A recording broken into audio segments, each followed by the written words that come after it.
क्या आपने कभी ऐसा अनुभव किया है कि बिना एक शब्द बोले भीतर कोई संदेश आ गया? वह न आवाज़ थी न भाषा, बस एक स्पंदन था और उसने आकर आपकी भ्रुकुटी पर दस्तक दी। यह संकेत है कि चेतना अब आपके शब्दों में नहीं, तरंगों में बात करती है। मैं रेकी ग्रैंड मास्टर विकास बिहानी आज इस वीडियो के माध्यम से आपको बताऊंगा, जो संदेश शब्दों में नहीं आते, स्पंदन बन के भ्रुकुटी पर दस्तक देते हैं, हुक आपके जीवन के अंदर वो एक अलग तरह का रहस्य प्रकट करते हैं। कहा कि बंद किस्मत की कोई ताली नहीं होती, सूखी उम्मीदों की कोई डाली नहीं होती, तेरे दर पे आ जाए सवाली साकी, उसकी झोली कभी खाली नहीं होती। शब्द हमेशा सीमित होते हैं, उनका बंधन भाषा अर्थ पर होता है। दिव्यता संदेश अनंत होते हैं, उन्हें शब्दों में कैद नहीं किया जा सकता। जब आप ध्यान, मेडिटेशन, सुमरन या प्राणायाम की स्थिति में बैठते हैं तो आपके पास में वो दिव्य संकेत ब्रह्मांड की दिव्य शक्ति की ओर से आपके पास में आते हैं। क्या उन्हें आप समझ पाते हैं? क्या आपके जीवन के अंदर ये दिव्यता का संदेश अनंत होता है? उसे शब्दों में कैद नहीं किया जा सकता। इस ब्रह्मांड की चेतना के संकेत हमें स्पंदन, कंपन और तरंगों के रूप में हमारी भ्रुकुटी के ऊपर दस्तक देते हैं। जब इस भ्रुकुटी पर दिव्य प्रकाश आता है, ब्रह्मांड की दिव्य चेतना का संकेत आता है, तो हमें ये आभास होने लगता है अब हमारी आध्यात्मिक यात्रा प्रारंभ हो चुकी है। भ्रुकुटी आज्ञा चक्र वही केंद्र है जहाँ मन और आत्मा के बीच का संवाद होता है, जहाँ पर आप विचार सुनने की अवस्था में पहुँच जाते हैं। दिव्यता आपके जीवन के अंदर प्रकट होने लगती है जब भीतर से गहरी शांति या ऊर्जात्मक तरंगे उठती हैं, तो भ्रुकुटी पर हल्की स्पंदन, झुनझुनाहट या धड़कन महसूस होने लगती है। संकेत है कि ब्रह्मांड ने आपको कोई संदेश भेजा है, पर यह सुनाई नहीं देगा, केवल महसूस होगा। आपकी फ्रीक्वेंसी इस ब्रह्मांड की दिव्य चेतना के साथ में कितनी प्रबल है, वही आपको ये एहसास कराती है। क्योंकि अक्सर हम ट्रांजिस्टर के अंदर देखते हैं, जब तक उसकी ट्यूनिंग सेट नहीं होती, गीत संगीत नहीं बजता। ऐसे ही हमारे शरीर के अंदर मौजूद ऊर्जा तरंगों के रूप में आती है। उन तरंगों को समझने के लिए हमें अपने आप को इन चक्रों के माध्यम से एहसास करना होता है। मूलाधार, स्वादिष्ठान, मणिपुर, अनहद, विशुद्धि, आज्ञा और सहस्त्रार चक्र। आज्ञा चक्र हमारा छठा चक्र है। इस पर ही ब्रह्मांड की दिव्य चेतना के संकेत हमें प्राप्त होते हैं।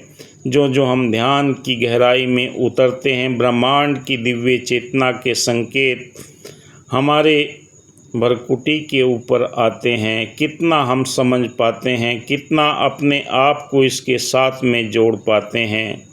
इन संदेशों का स्वरूप क्या होता है? कभी ये दस्तक प्रेरणा बनकर आते हैं, जैसे कोई निर्णय लेना हो, या अचानक भीतर से एक दिशा आपको मिल जाती है। कभी ये सावधानी या संकेत देते हैं, बिना कारण बेचैनी, हलचल के आपके जीवन के अंदर ये असर दिखाते हैं। कभी आनंद का प्रवाह बन जाता है, भ्रुकुटी पर कंपन और भीतर से निर्मल शांति के भाव, दया, करुणा, प्रेम, नम्रता, मिलवर्तन, भाईचारे के वो संकेत टिंगलिंग करते हैं, वो एहसास दिलाते हैं।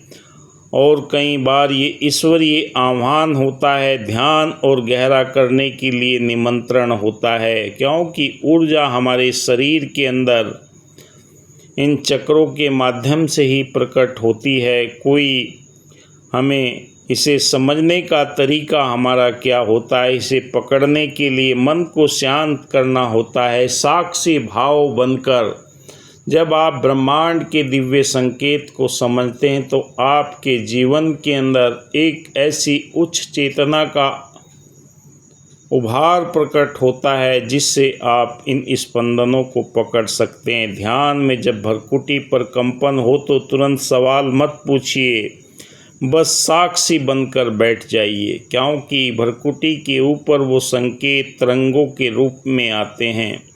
वो तरंगे आपको ईश्वरीय तरंगे होती हैं जो परमात्मा से आपको प्राप्त होती है। आप उन्हें कैसे ग्रहण कर पाते हैं? धीरे धीरे संदेश, भावना या दृष्टि के रूप में आप जब भी मेडिटेशन, सुमरन, प्राणायाम की अवस्था में बैठते हैं तो आपको ये संकेत प्राप्त होते हैं। शब्दों में नहीं, अनुभूति में हमें मिलने लगते हैं। और जब हमारी अनुभूति प्रबल होती है तो ये तरंगों के रूप में हमारे शरीर के अंदर प्रकट होते हैं। हम इन्हें आभास कर पाते हैं, महसूस कर पाते हैं कि हमारे जीवन के अंदर ये दिव्य तरंगे किस चीज़ का संकेत दे रही है। आत्मा इस परम तत्व के साथ में मिलने के लिए हर पल व्याकुल रहती है और आत्मा का निजस्वरूप परमात्मा के बोध को स्वीकार करना ही आपके जीवन के अंदर ये दिव्यता प्रकट करता है। आपका ओरा विकसित होने लगता है। स्थूल शरीर, सूक्ष्म शरीर, मनोमय शरीर के अंदर ये ऊर्जा का प्रवाह तीव्र गति से होने लगता है। तो जब भी भ्रकुटी पर स्पंदन की दस्तक सुनाई दे, समझ लीजिए कि चेतना आपसे संवाद कर रही है। यह संवाद किताबों में नहीं है, गुरुओं के शब्दों में भी नहीं है, बल्कि सीधे भीतर से उठता है। याद रखिए, जहाँ ये शब्द रुक जाते हैं वहीं पर स्पंदन बोलता है और ये स्पंदन कंपन के रूप में आपके जीवन के अंदर वो दिव्यता प्रकट करता है, वो एहसास लेकर आता है।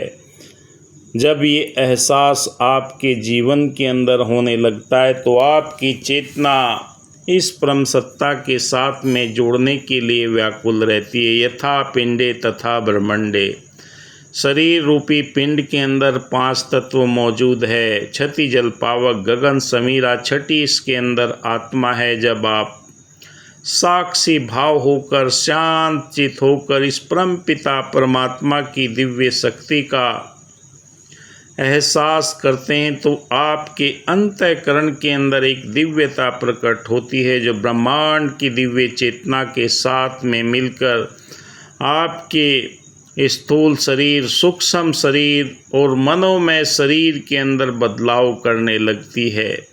दया, करुणा, प्रेम, नम्रता, मिलवर्तन, भाईचारे के एकत्व के गुण जीवन में वो प्रकट होने लगते हैं और ये आभास आपको नित्य प्रति नई चेतना, नई उत्साह, स्फूर्ति के साथ में हर पल होने लगता है। आप अपने आप को इस सुप्रीम सत्ता के साथ में जब जुड़ा हुआ महसूस करते हैं तो सत्यचित आनंद की अवस्था में आपके जीवन के अंदर ये ऊर्जा का प्रवाह बन पाता है।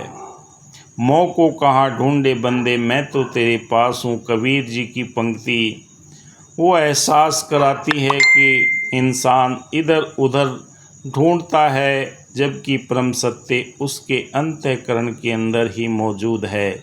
इसको जानने के लिए आप साधक निरंतर ये प्रयास में हैं और आपके जीवन में ये बदलाव नित्य प्रति हर पल होने लगता है।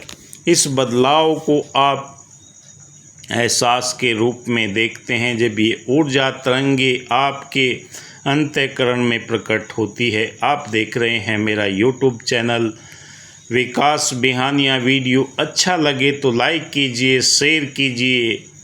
आपके कोई कमेंट है तो कमेंट आप वीडियो के आखिर में हमें दिया कीजिए, जिससे कि हम आपके जीवन में इस ऊर्जा के रहस्य को बता पाएँ। रेकी क्या है, रेकी से कैसे जुड़े, सर्व संपन्न बनाती है, भविष्य भाग्य विधाता बनाती है। आपके शक्तिपात के द्वारा आपके जीवन के अंदर इस ऊर्जा का एहसास कराया जाता है। दिए हुए नंबर पर आप संपर्क करें। मेरा नित्य प्रति यही प्रयास रहता है कि आप अपनी आध्यात्मिक यात्रा को अपने परम लक्ष्य तक पहुँचाए। ये तभी संभव होगा जब आपके शरीर के अंदर ऊर्जा जागृत अवस्था में होगी। कितना भी प्रयास कर ले, अपने आप नहीं बन पाता। धन्यवाद। जय हिंद।